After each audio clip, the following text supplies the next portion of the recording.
You ever buy a cologne fragrance? Everyone online said it's amazing, but you get it, you spray it, and it kind of smells like maybe it just doesn't last that long. Maybe it doesn't smell quite like you expected. Hold up.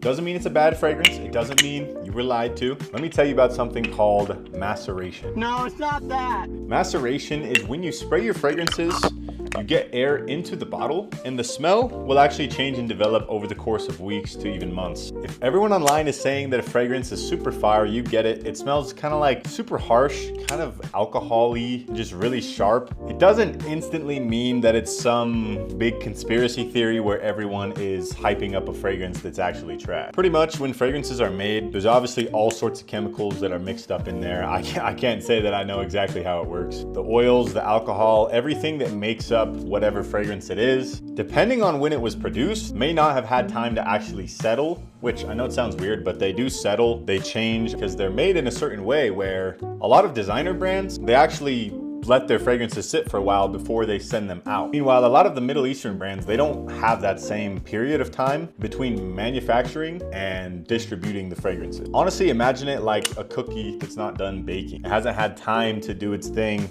If you pulled it out of the oven prematurely and you tasted it, it would probably be doughy and kind of taste like But I've genuinely had fragrances that I hated when I first got, and 4 weeks later, I thought they smelled amazing. Middle Eastern brands, they be pumping out so many fragrances, as I'm sure you're aware. That's honestly amazing for variety and for price, but it also means that some of these bottles need some time to just cook. Think about the oxygen in the bottle actually speeds up this process. What I actually do, kind of sounds funny. When I first get a fragrance, sometimes I open my door, I stick my hand outside and I spray the fragrance 5 to 7 times. What you do now, you actually have to let your fragrances macerate in private. Pretty much just means, for example, some people, they actually store their fragrances in the windowsill. Don't do that. I don't know why people do it. Maybe it's just convenient to them.